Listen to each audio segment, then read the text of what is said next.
또 우리가 많은 시편이 이렇게 150편이 있지만 그냥 슬쩍슬쩍 놓치고 가는 말들이 굉장히 많은데 이걸 우리가 다시 한번 되새기면서 오늘 주님이 주시는 은혜를 함께 나누었으면 좋겠습니다.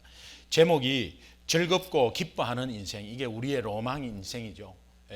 우리가 기쁜 일이 많이 없고 또 한 주간 생활하다 보면 먹고 사는 문제에 너무 바빠가지고 이렇게 즐거운 일이 그렇게 많이 없습니다. 그러나 주님은 항상 기뻐하라고 그러고 범사에 감사하라고 그러고, 우리가 잘 안 되는 걸 하라 그러는데 사실은 안 되는 걸 하라는 것이 아니라 되고 완전히 누릴 수 있는데 우리가 못하고 있기 때문에 안타까워서 하시는 말씀들이에요. 오늘 이 시간 짧은 시간이지만 우리가 이 말씀 가운데 항상 기뻐하고 항상 즐거워하는 그런 인생 되었으면 좋겠습니다. 즐거운 인생 되십시오. 한번 인사하시죠. 옆에 있는 분에게. 즐거운. 뭐가 즐거워, 뭐가.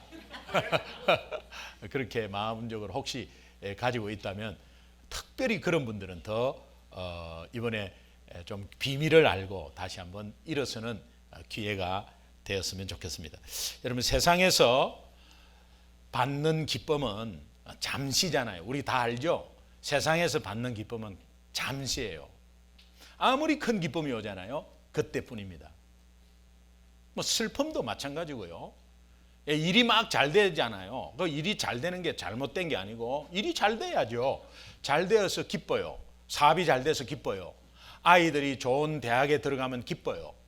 또 좋은 직장과 프로모션이 되면은 기뻐요. 근데 그 기쁨이 그렇게 오래 가지 않습니다. 그리고 다음에 또 그보다 더 큰 기쁨을 기대하죠. 세상에서는 이제 그런 것이죠. 그런데 제가 이렇게 좀 객관적으로 생각할 때 세상에서 가장 크게 받는 기쁨이 뭐겠나 하니까 자녀로부터 오는 기쁨이 큰 것 같아요. 또 자녀가 태어날 때 그때의 기쁨, 제가 또 기억을 해보면 뭐 아이들이 좀 사춘기를 지나고 이렇게 부모의 마음에 안 들도록 이렇게 행동하는 그런 모습이 많은데 우리가 그것을 기억하는 거죠. 태어날 때 그때 이렇게. 근데 우리는 이제 무엇을 기억하냐면은 아주 막 그냥 힘들게 키운 그 기억을 해가지고 내가 너를 어떻게 키웠는데 이렇게 그거를 자꾸 이야기하는데 그런 거 이야기하지 마시고 좋은 기억들, 아이가 내한테 기쁨을 준 거. 제가 한번 기억하면은 우리 첫 애 태어날 때 굉장히 힘들었어요. 한 이틀을 진통을 했어요. 이틀을 진통하니까 산모가 그냥 지쳐버리더라고요. 그때는 남자가 들어갈 수도 없었어요. 지금은 한국에도 남자가 들어간다고 그러대요. 맞습니까? 모르시죠? 다 우리가 여기 있는데 어떻게 하겠어요? 근데 지금은 들어간대요. 지금은 이제 젊은 분들이 남자가 이렇게 와이프가 이렇게 아기 놓으면 들어오라 그런대요. 근데 우리는 못 들어갔어요. 정말 힘들게 나왔어요. 중간에 이렇게 침대를 갖고 이렇게 복도로 나오는 거예요. 그래서 이게 뭔 일인가. 이게 아이 놓는 방에 들어가고 있다가 다시 간호사가 데리고 나오는데 막 그 울고 있어요. 우리 집사람이 운다는 건 상상을 못 하시죠? 막 울고 있어요. 그러면서 안 놓을 거래. 그 무슨 소리야 이게. 안 놓는다면 어떡하겠다는 거예요. 그래서 제가 같이 울었어요. 여러분 상상 안 되시죠? 같이 해서 여보 우리 딱 하나만 낳자. 이번 마지막이다. 조금 더 힘을 내자. 왜 제가 그걸 이야기했냐면 우리 집사람이 운동신경이 없는 거 다 아시잖아요. 그 저질 체력이고 또 배에 힘을 못 줘요. 이게 문제예요. 배에 힘을 줘야 되는데 배에 힘을 못 줘요. 그러니까 뭐 윗몸 일으키기 한 개도 못 하고. 여러분 한 개도 못 하는 분은 혹시 계세요? 있구나. 한 개도 못 해요. 그 저하고 비교하면 너무 뭐 그런 데서는 뭐 너무 차이가 나요. 저는 뭐 윗몸 이렇게 뭐 여치 방아 찍듯이 하거든요. 그런데 한 개도 못해요. 그러니까 애를 놓을 때 배에 힘을 줘야 되는데 힘을 못 주니까 더 힘든 거죠. 예, 그래가지고 막 울고 막 그러는데 간호사가 데리고 나온 것은 남편이 위로 좀 해주라 이거야. 예, 그래서 이제 데리고 나온 거예요. 그래가지고 막 저도 막 자꾸 막 울고 막 그렇게 했어요. 이제 그런 가운데서 아기가 정말 자연 분만으로 나왔을 때 그 기쁨은 다른 사람보다도 더 이렇게 큰 기쁨이 있었던 것 같아요. 그래서 굉장히 기뻤어요. 근데 뭐 애들이 또 커나가는 과정 속에서 그 기쁨은 또 사라지니까 둘째를 놓잖아. 또 뭐 기쁨과 아픔과 이런 거 다 또 잊어버리니까 또 둘째를 놓고 그러는데, 아무리 생각해도 하여튼 세상에서 주는 기쁨이 자녀에게도 있고 우리가 또 자녀로서 부모에게 드리는 기쁨도 있고 이렇지만 그 순간순간에 다 잊어버리는 것 같아요. 그 다음에 또 우리 일부에서 과테말라에서 오신 분이 계셨는데, 일부 예배 때 왜 왔냐니까 손자 보고 싶어서 왔대요. 손자. 근데 손자가 어디 있냐니까 하와이에 있대요. 근데 하와이에 가는 것이 너무 힘드니까 이제 딸 보고 LA로 오라 그러고 중간에서 만나가지고 손자를 잠깐 보고 수요일 날 들어간다고. 얼마나 보고 싶으면 과테말라에서 손자 보러 왔었겠어요. 제가 이런 예언을 했습니다. 수요일 날 정말 잘 돌아가는 거 맞습니다. 일주일 있으면 지겹습니다. 오면 반갑고 가면 더 반갑고. 여기 이제 손자.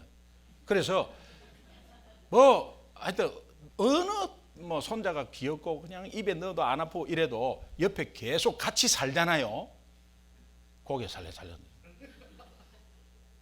같이 사는 분에게 들어봤어요. 그래도 저는 뭐 아직까지 감이 안 와요. 있었으면 좋겠어요. 그런데 세상에 하여튼 결론은 세상의 기쁨은 다 잠시라는 거예요. 공감하시죠? 뭐 돈으로 주는 기쁨도 마찬가지고 뭐 어떤 기쁨도요 다 잠시예요. 잠시. 근데 성경은 이렇게 말합니다. 변치 않고 동일하고 영원한 가치, 예수님을 인해서 기뻐하면 그렇게 그 기쁨이 영원히 변치 않고 간다는데, 우리가 그 기쁨을 계속 지속하면 좋은데 이게 안 된단 말이에요. 그런데 내 속에는 중요한 것은 불씨가 있는 거야. 불씨가. 기쁨의 불씨가 있고 즐거움의 불씨가 있는 거예요. 그래서 오늘도 가능한 거예요. 여러분이 힘드십니까? 또 정말 슬픈 일이 있어요. 그래도 기쁘고 즐거움이 다시 한번 회복될 수 있는 가능성은 우리 속에 예수 생명의 불씨가 있기 때문에. 믿으시면 아멘. 오늘 저는 이 절박한 상황 속에서도 하나님을 인해서 너무너무 기뻐한 대표적인 사람, 우리가 다 아는 다윗입니다. 다윗은 그 인생에 늘 기쁨이 넘쳐 흘렀습니다. 여러분, 다윗을 보면 우리가 고생을 너무 한 사람이죠. 너무 한 사람. 죽음에 직면한 것이 얼마나 많이 있었는지 몰라요. 정말 사울 왕에 쫓겨서 그렇게 죽음의 고비를 많이 넘겨도 그분은 기쁨이 넘쳤어요. 아들 압살롬의 반란으로 왕의 자리를 잠깐 비웠을 때도 그는 기쁨이 넘쳤습니다. 상황을 보면 그렇게 기쁨이 넘쳤어요. 그런데요, 그 다윗의 삶에도 기쁨을 잃어버렸을 때가 있었습니다. 사람이니까 그래요. 근데 우리가 단지 사람이니까, 우리가 연약하니까 이 이유로만 그렇게 핑계댈 일은 아니에요. 뭔가 짚어보면 거기에 잘못이 있는 거예요. 그렇게 기쁜 삶을 살고 어려운 상황 가운데서도 그렇게 기뻐했던 다윗도 그 기쁨을 잃어버리고 사라졌을 때가 있었다는 거예요. 이것이 우리에게는 위로예요. 우리도 지금 기쁜 일들이 많이 없어요.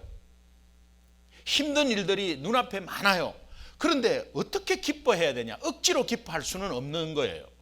그런데 이런 다윗을 보면서 우리가 다시 한번 다윗의 생활을 조금 더 거슬러 올라가면 그 원인을 좀 발견할 수가 있어요. 저렇게 기쁜 인생을 살았던 사람도 저렇게 기쁨을 잃어버리구나. 근데 그 기쁨을 왜 잃어버렸냐는 거예요. 왜 잃어버렸냐는 거예요. 그래서 오늘 제가 두 가지만 간단하게 좀 요약하고 싶어요. 첫 번째, 기쁨을 잃어버린 원인이 있어요. 그 원인이 그 원인을 좀 보기 전에 이 다윗이 기쁨을 잃어버려 가지고 기도하는 내용이 있는데, 그 기도하는 내용은 시편 51편을 보면 이 밧세바를 취해 가지고 거기에 남의 아내를 범하는 죄를 짓고 또 그의 남편을 죽이는 살인죄를 하고, 우리가 다 아는 내용입니다. 이제 그런 가운데 나단 선지자가 이렇게 이제 지적을 해서 이제 자기의 잘못을 깨닫고 이제 회개하는 시를 쓴 것이 이제 시편 51편이에요. 그 시편 51편을 이렇게 보면 이런 말이 있습니다. 주의 구원의 즐거움을 내게 회복시켜 주옵시고 자원하는 심령을 회복시켜 주옵소서. 이 다윗의 기도 내용을 보면 마음의 즐거움이, 기쁨이 사라지니까 자원하는 마음도 사라졌다는 거예요. 오늘 우리가 교회에 많은 일들이 있고 또 주님의 사역들이 있는데, 내가 누가 시켜서 억지로 하는 것이 아니라 거기에 같이 자원해서 동참하고 자원해서 베풀고 자원해서 섬기고 하는 것들은 기쁨이 있기 때문에 그런 거죠. 그 기쁨이 사라지면 자원하는 심정 자체가 사라진다는 거예요. 예, 아마 공감하실 거예요. 이 다윗이 이런 상황이 되었다는 겁니다.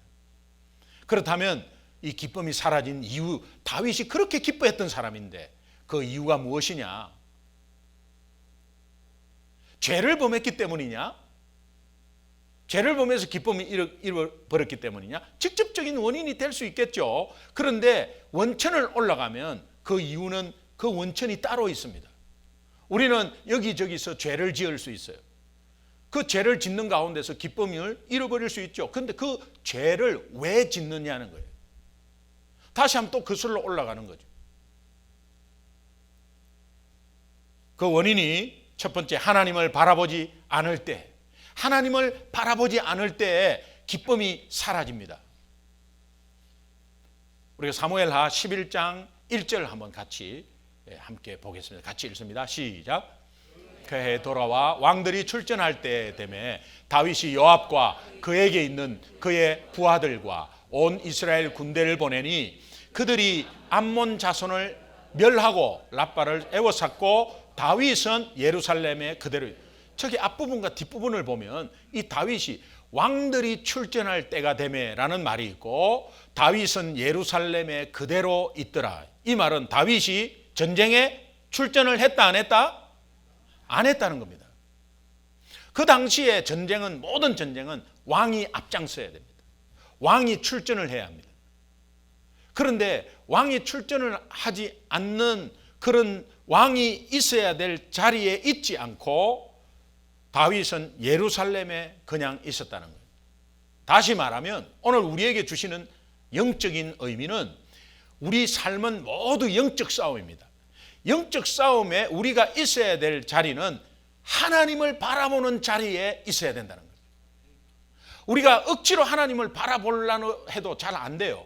힘이 없을 때, 엄청난 문제가 있을 때는 기도조차도 안 나오잖아요. 머리가 하얘져 버려요. 그런데 평상시에 우리가, 이 굉장히 중요한데, 평상시에 하나님을 바라보는 자리에 있어야 된다는 거예요. 영적 싸움의 현장에서 하나님을 바라보는 자리에 있지 않으면 문제가 오는데, 그 문제가 뭐냐? 원천적으로 기쁨이 없어진다는 겁니다. 여러분은 어떻습니까? 여러분의 기쁨은 왜 없어졌죠?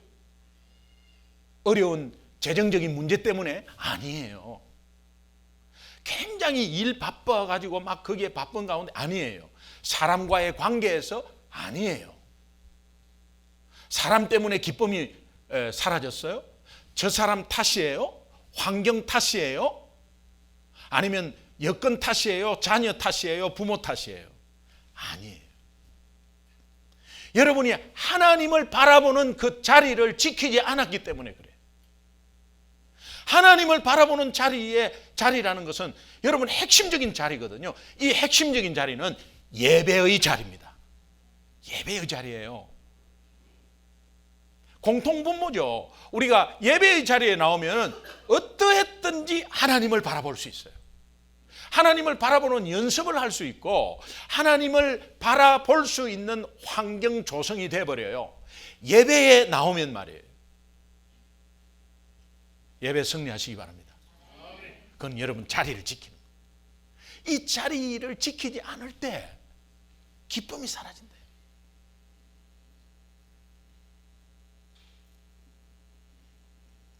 믿음은 우리가 주님 바라보는 예배의 자리를 지키는 것이다 해도 과언이 아니에요. 영적 싸움은 그런 의미에서 저는 영적 싸움은 자리 싸움이다. 따라합시다. 영적 싸움은 자리 싸움이다. 여러분이 지켜야 할 자리에 딱 지키고 있는 것은 여러분 아무것도 안 하셔도 돼. 여러분이 할 일은 아무것도 없어요. 그러나 자리에 와서 지키면 하나님께서 그때부터 모든 것을 풀어주신대요. 여러분이 현장 상황에 여건에 어려워했던 것들, 사람과의 관계에서 힘들어했던 것들, 여러분 무슨 일을 하더라도 사람이잖아. 사람이 중요해요. 사람을 잘 만나야 되고요. 사람이 중요해요. 그런데 사람을 잘 만나는 게 그냥 만나는 게 아니에요. 여러분이 지켜야 할 자리에 있기만 하면 하나님이 좋은 사람을 만나게 해주신다는 거예요. 이게 지름길로 가는 거예요. 아무리 열심히 하고 여러분이 지식이 많고 돈이 많아도 사람 하나 때문에 한 방으로 가는 거죠. 모든 인생은 그래요. 사람 하나 때문에. 그러나 결국은 그 사람이 탓이 아니라 결국은 내가 구멍을 파서 그 사람을 만난 거예요. 그 사람 탓을 하지 마세요. 환경 탓을 하지 마십시오. 내가 그 환경을 만든 거예요. 내가 그 사람을 만난 거예요. 내가 그렇게 만든 거예요. 그러니까 나를 바라보세요. 나를 바라보고 돌아보면 내가 지켜야 할 자리에 지키지 않았기 때문에 그런 거예요.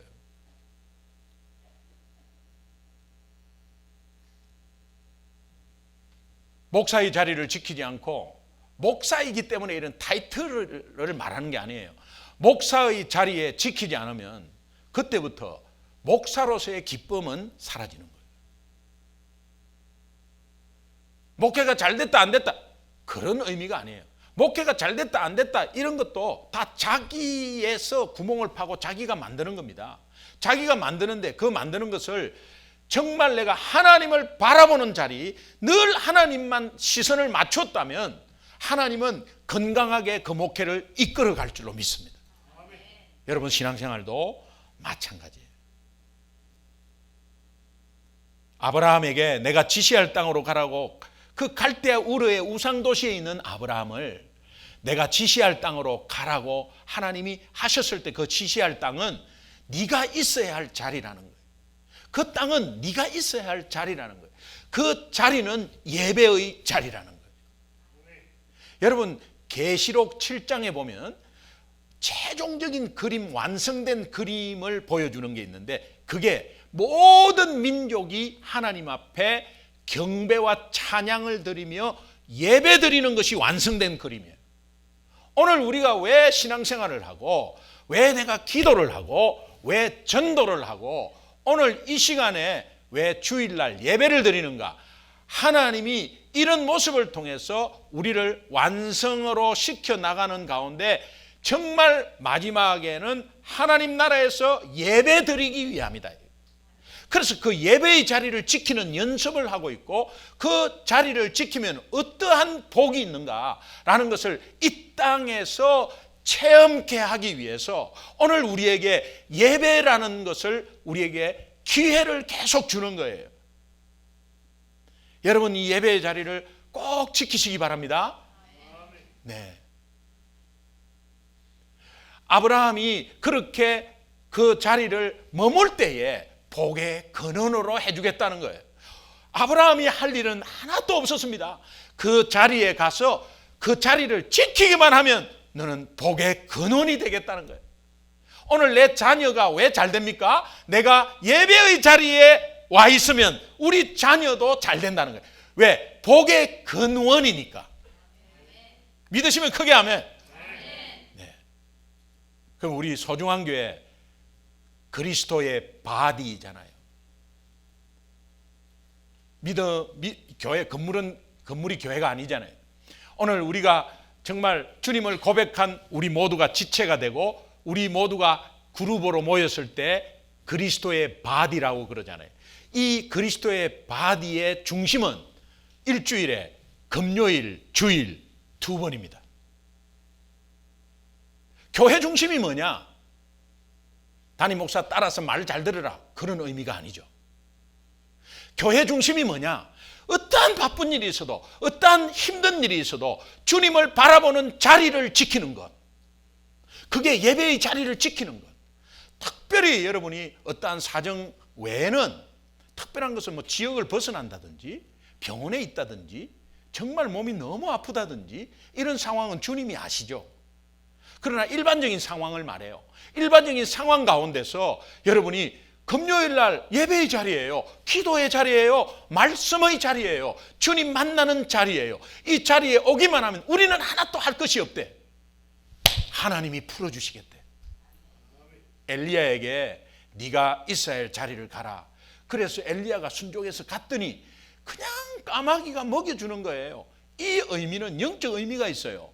예배의 자리에 가면, 하나님 만나는 자리에 가면 먹고 마시는 것도 해결해 준다는 겁니다. 공급이 시작된다는 거예요. 하나님으로부터 오는 공급이 시작된다는 거예요. 우리가 세상에서 열심히 하고 좋은 학교 나오고 내가 노력을 많이 하고 이렇게 해서 들어오는 거 한 방에 갈 수 있습니다. 한 방에 가요. 저는 사업을 해봤잖아요. 살아는 판을 걷습니다. 매일매일. 여러분 막 힘으로 돈 많이 들어오죠. 사업하시는 분 계시죠? 돈 많이 들어오는 게 그게 다 내 돈입니까? 아니에요. 마이너스 됐을 때는 내 돈을 막 나가게 하는 거예요. 그러니까 플러스 마이너스 하면 크게 여러분이 지금까지 벌어서 계속 벌었다면 지금은 떼부자가 됐을 거예요. 그런데 없잖아요. 왜 그럴까요? 하나님을 바라보지 않으면 그물을 던져가지고 주님의 말씀에 순종해서도 그물을 던집니다. 그물을 던져도 엄청나게 고기가 많이 잡히죠. 고기가 많이 잡혀도 그 고기에 그물이 찢어지면 다 나가는 거 아니에요. 주님을 바라보지 못할 때, 그때는 제자들이 처음에 예수님께 부름을 받을 때예요. 주님을 모르죠. 그런데 그때 제자들에게 그물을 오른편에 던져라. 그래서 던졌습니다. 잡았습니다. 물고기가 많았습니다. 그런데 그물이 찢어졌습니다. 누가복음 나오는 말씀이죠. 그런데 똑같은 상황이 요한복음 21장에 있어요. 그때는 제자들의 상황은 달랐어요. 주님을 바라볼 수 있는 상황이었어요. 주님을 바라보고 예수님이라고 느끼면서 많은 잘못을 했지만 끝까지 찾아주시는 예수님. 내가 정말 먹고 살기 바빠서 주님을 생각하지도 못했어. 그런 가운데서도 그래도 내가 내 자리에 아무것도 한 거 없는데 예배의 자리에 나와서 주님을 바라보고 주님을 인식하니까 주님은 다시 한 번 더 그물을 오른편에 던지라고 말합니다. 그 말씀에 순종했더니 엄청난 그물에 고기가 있는데, 여러분 요한복음 21장 11절에 보면은 그 그물은 찢어지지 아니하였더라. 돈 많이 버신 분들 계시잖아요. 어디 갔어요 그거 다?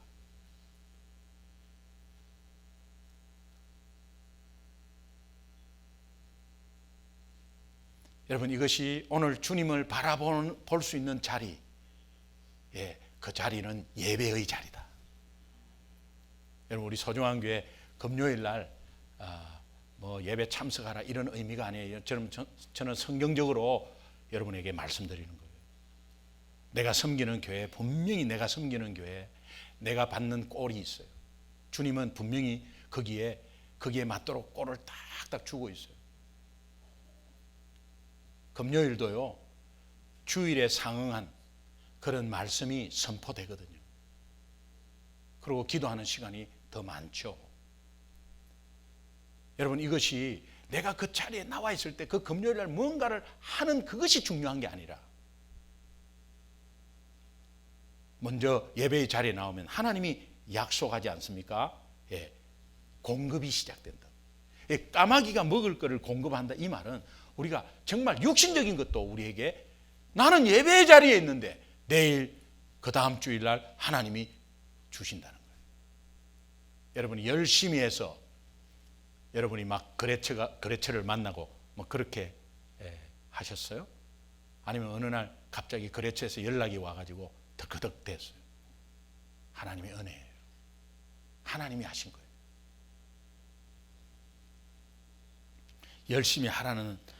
열심히 하지 말라 그런 뜻도 아니고, 열심히 하라는 뜻도 아니에요. 우리가 최선을 다해서 하되 주님 바라보는 자리에 그 자리를 지켜야 된다는 그런 의미입니다. 금요일 날 우리 선교사님이 간증을 하셨어요. 간증을 하는데 북한에서 오신 선교사님이에요. 그 선교사님 말씀 가운데 제가 좀 먹먹한 것이 있었어요.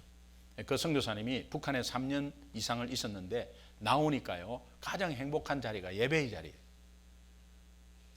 예배를 마음대로 못 드리니까요. 그리고 거기는 피아노도 없고 모든 뭐 반주하는 것도 없고, 그래서 앞에 특송을 할 때도 그냥 특송하고 그렇게 한대요. 그래서 지난 금요일은 우리 시크릿 처치잖아요. 그게 너무 맞게, 자기는 한국 교회든 미국 교회든 이런 시크릿 처치를 하는 거 처음 봤다는 거예요. 아무 반주도 없고 아무것도 없이 하거든요. 그런 가운데서 자기가 정말 여기에 오니까 벌써 예배를 드릴 수 있고 예배의 자리에 마음껏 갈 수 있다는 게 자기는 너무 행복하대요. 오늘 우리는 마음만 먹으면 가니까 안 가는 거죠. 마음만 먹으면 갈 수 있으니까 안 가는 거죠. 만약 이 예배 아니면 없다, 이 예배 아니면은 내가 예배를 절대 드릴 수 없다, 이러면 막 오는 거죠. 우리 아이가 스쿨버스 타지 못하면 학교를 못 갔거든요. 근데 제가 월요일은 쉬잖아요. 우리 아이 어릴 때예요. 제가 메릴랜드에 있을 때 7시에 스쿨버스가 오는데 민기작 거리는 거예요. 안 타면 학교 못 가거든요. 근데 놓치게 생겼어. 근데 얘가 무슨 말을 하냐니까, 너 임마 차 놓치겠다, 빨리 해라니까. 그거 놓치면 아빠가 있지 않냐. 그 다음 세컨드 초이스, third choice, fourth choice 계속 있으면요 느긋해지는 거예요. 우리는 너무 초이스가 많아. 예배의 초이스가 너무 많아. 그러니까는 아예 안 하는 거예요. 여러분, 우리 한번 돌아봅시다. 저는요 한번 기도하면서 생각해 봤어요. 금요일 날 나오고 주일 날 나오면 굉장히 심플 라이프가 될 것 같아. 뭐 다른데 뭐 이렇게 안 해도 심플 라이프가 될 것 같아. 그리고 사랑방 모임 딱 기준하고, 이거 딱 짜임새가 있잖아요. 딱 짜임새가 있잖아요. 뭐 제 생각인지 몰라도.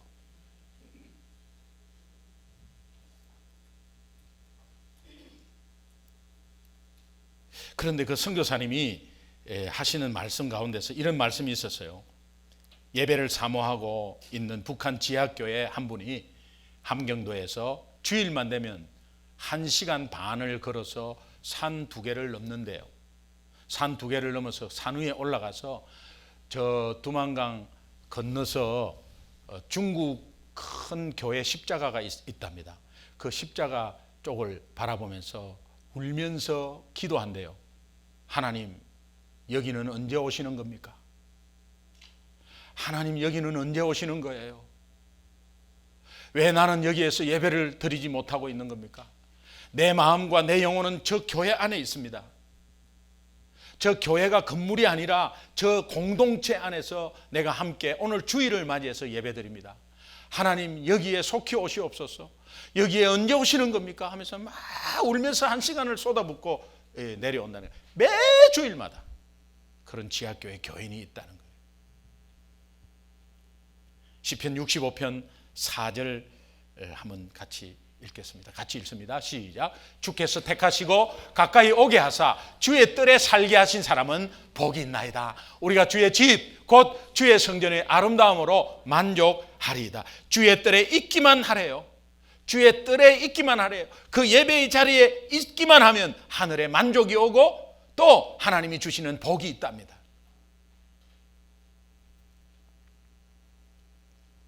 이런 기쁨과 즐거움이 다시 한번 예배의 자리에 나올 때에, 내가 지켜야 할 자리에 나올 때, 하나님을 바라보는 자리에 나올 때에 회복의 기쁨이 있고 다윗처럼 이렇게 고백할 수가 있는 것입니다.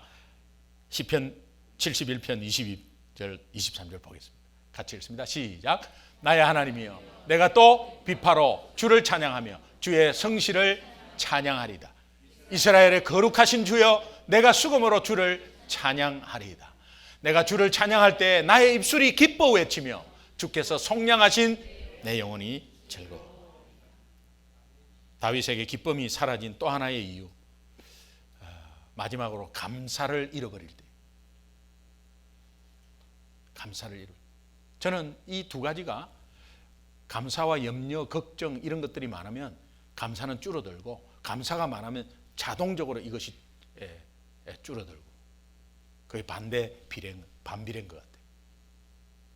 사무엘하 12장 전체를 한번 보면 다윗이 밧세바를 취한 사건 직후에 나단 선지자께서 다윗에게 와가지고 하나님이 다윗에게 베푸신 은혜를 쭉 나열합니다. 다윗이 그것을 잊어버린 거죠. 그것을 잊어버리니까 감사가 없는 거예요. 여러분, 우리의 삶이 급급하고 또 삶이 막 잘되고 굉장히 막 좋고 어려울 때도 잊어버리지만 너무 좋을 때도 잊어버려요. 하나님이 주신 고비고비마다의 하나님이 인도하신 그 인도를 잊어버려요. 그래서 우리가 정말 화장실 갈 때, 급할 때, 그때가 필요하지만 화장실 갔다 오면은 아무 필요 없듯이 정말 우리가 막 힘들 때는 주를 찾고 난리 납니다. 그러다가 내가 편하면은 잊어버려요. 다윗도 아마 왕이 되어서 굉장히 편하니까 그때부터 조금 잊어버린 것 같아요. 그런데 나단 선지자가 와갖고 옛날에 있었던 은혜를 쭉 나열합니다. 그 나열하는데 목동 시절부터 사울에게 쫓기는 것부터 내가 너를 택하였고 또 너에게 기름을 부었고 너가 왕이 되도록 예언했고, 그런 가운데서 고비고비마다 너를 살린 것은 오늘 이 자리에 이스라엘의 왕으로 시키고 너를 통해서 예수 그리스도가 나기 때문에, 오늘 우리를 끝까지 지키는 것은 우리를 통해서 낳고 하는 새 생명이 자꾸 탄생되어야 되기 때문에 우리를 기다리시고 참으시고 인내하시면서 우리를 계속해서 부족해도 모자라도 넘어져도 자빠져도 다시 한번 격려하고 야단치지 않고 지적하지 않고 하나님이 우리를 포옹하시는 거예요. 그러면 우리가 감사해야죠. 고비고비마다 하나님이 주신 은혜가 나름대로 다 있을 겁니다. 오늘 이 자리에 왜 있는 거죠? 하나님의 은혜 때문에 있는 거예요. 맞죠? 예, 하나님의 은혜 때문에 있는 거예요.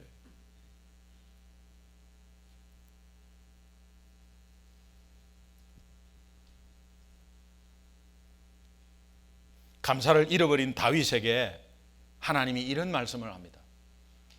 다윗의 마음은 그런 마음이 아니었겠는데 하나님이 사무엘하 12장 9절 10절에 보니까 두 번이나 너는 나를 업신여겼다.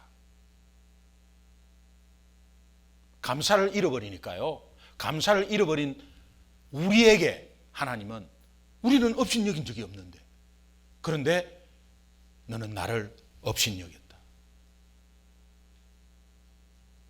여러분, 우리가 한 사람에게 정말 감사를 바래서 하는 것이 아니라 한 사람에게 뭔가 쏟아부었잖아요.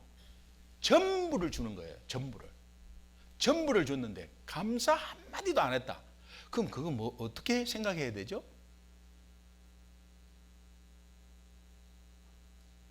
어떻게 생각해야 돼요? 그분은 카톡을 하고 싶어도 카톡을 보냈는데 탁 보고 전혀 답이 없다. 이래도 지금 기분이 나쁠까 말까 하는데 우리는 다 그렇잖아요. 씹었네 이러더라고. 나는 그 말이 무슨 말인지 몰랐어 처음에. 근데 씹었다고 표현하더라. 근데 또 그것마다 또 대답해 주기도 또 그래. 그런데 있는데 하여튼 그런 건, 근데 내 몸과 마음을 다해서 다 바쳤다. 근데 아무 감사도 표시 없다. 여러분 어떻게 생각하세요? 업신여기는 거 아니겠어요? 하나님이 우리를 업신여겼다고 그렇게 말씀하고 계세요. 하나님은 여러분 우리 자녀가 다잖아요. 우리 자녀가 다입니다. 우리 인생의 자녀가 다예요 사실은. 예수가 다라고 고백하지만 현실적으로 보면 우리 자녀들이 다예요. 부모님들은 우리가 다예요. 자, 하나님께서 독생자 아들 예수 그리스도를 우리를 위해서 다 내어주셨어요. 그럼 하나님이 하나님 모든 것을 다 내어주신 거 아닙니까? 그런 가운데서 오늘 우리가 구원의 은혜를 받았다면 감사해야죠. 그 감사의 원천은 어떤 상황이든 간에 감사의 원천은 구원의 은혜 때문에 오는 거예요. 지난주에 말씀드렸죠. 내게 주신 은혜로 말미암아 시작하는 거예요. 바울은 내게 주신 은혜로 말미암아 힘을 얻었어요.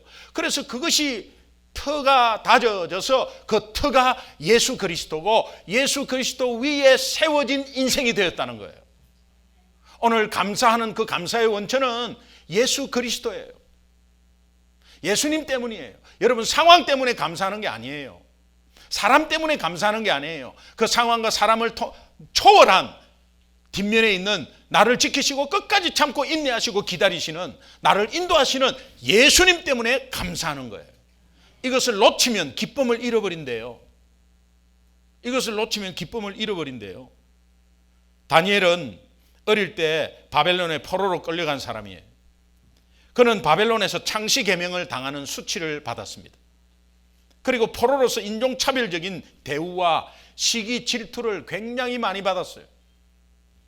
그런데 그는 너무나도 힘든 상황 가운데서 자기 부모를 원망하고 나라를 원망하고 그렇게 불평하면서 세월을 낭비하지 않았습니다. 그는 오히려 이방 나라에 살면서 하나님께 늘 감사했어요. 그 감사로 인해서 오히려 어려운 상황이 축복으로 바뀌는 역사를 우리는 성경을 통해서 봅니다. 다니엘 하면 어떻습니까? 다니엘 하면 미리 감사의 왕이다. 미리 감사해버려. 미리 감사를 다 해버려요. 그냥 여러분 주실 것 감사하고 미리 다 감사하고 자녀 잘 될 걸 감사하고 미리 다 감사해버려요. 감사. 그게 맞거든요. 자기가 하루 3번 기도하고 하나님을 향해서 기도하고 절하고 하는데 거기에 조서가 어떻게 내렸느냐. 다리오 왕 외에 절하는 사람 사자굴에 넣겠다고 하잖아요. 그래갖고 다 공포됐어요. 그 공포됐는데도 불구하고 또 창문을 활짝 열어놔요. 창문 닫고 숨어서 하는 게 아니라 활짝 열어놔. 드러내버려요. 드러내버리고 예루살렘을 향해서 또 하나님을 향해서 절합니다. 그리고 하루 3번 절하고 미리 감사를 해버려요. 결국은 사자굴에 들어갔죠. 사자굴에 들어갔는데 다른 사람 들어오니까 아마 뼈도 추리지 못하고 다 잡아먹는데 다니엘이 들어가니까 사자가 그냥 옆에서 어슬렁어슬렁 왔다 갔다 하는 거예요. 아무 입도 벌리지 않고. 성경은 하나님이 사자의 입을 봉해버렸다 그래요. 이 영적인 의미가 있습니다. 오늘 우리가 감사하는 데는 악한 영이 덤비지를 못해. 감사하면 하나님이 악한 영의 입을 다 봉해버려요. 감사하면 이상하게 잘 돼요. 감사하면 이상할 게 없어요. 감사로 인해서 감사를 낳고 감사는 하늘의 언어기 때문에 그래요. 예수 그리스도를 믿는 예수쟁이에게만 해당되는 단어가 있는데 그게 감사예요. 사람들은 믿지 않는 사람도 감사를 합니다. 그 감사는 일시적인 감사예요. 보세요. 그런데 오늘 우리는 하나님께 감사하는 것은 하늘의 언어예요. 이 감사를 통해서요 어마어마한 일들이 벌어져요. 다니엘이 살았잖아요. 사자굴에서 살았잖아요. 그 모습을 보고 다리오 왕이 하나님을 인정을 해버려요. 오늘 우리가 어려운 가운데서도 하나님 바라보면서 하나님 앞에 감사를 하면, 감사할 상황이 아닌데 감사를 하면 주변에 믿지 않는 권력자, 주변에 믿지 않는 돈 많은 사람, 주변에 믿지 않는 사람이 다 하나님을 인정하는 역사가 있을 줄로 믿습니다. 이방 나라 총리 보통 아니에요. 왕 다음이잖아요. 이분이 그렇게 돼버렸어요. 왕이 이런 고백을 합니다. 다니엘 6장 26절 27절 한번 같이 읽겠습니다. 시작. 내가 이제 조서를 내리노라. 내 나라 관할 아래에 있는 사람들은 다 다니엘을 하나님 앞에서 떨며 두려워할지니 그는 살아계시는 하나님이시요 영원히 변하지 않으실 이시며 그의 나라는 멸망하지 아니할 것이며 그의 권세는 무궁할 것이며 27절. 그는 누구도 구원도 하시며 건져내기도 하시며 하늘에서든지 땅에서든지 이적과 기사를 행하시는 이로서 다니엘을 구원하여 사자의 입에서 벗어나게 하셨습니다. 믿지 않는 왕이 지금 이 고백을 하고 있는 것입니다. 감사함으로 기쁨이 회복된 자의 고백은 오늘 본문 말씀의 고백이에요. 그냥 놓치지 마시고 왜 찬양을 하느냐, 왜 구원의 하나님으로 인해서 즐거워하느냐, 그 원인을 우리가 다시 한번 다 알고 오늘 내가 즐거워하지 못하고 기뻐하지 못하는 삶을 한번 대입해 보면서 우리가 한 주간의 삶 가운데서도 즐겁고 기쁜 생활이 그냥 넘쳐나기를 주님의 이름으로 축원합니다. 오늘 본문 마지막 말씀 다시 한번 보겠습니다. 본문 말씀 다시 한번 읽습니다. 지금까지 들었던 말씀을 마음에 담아서 한번 읽어보십시오. 시작.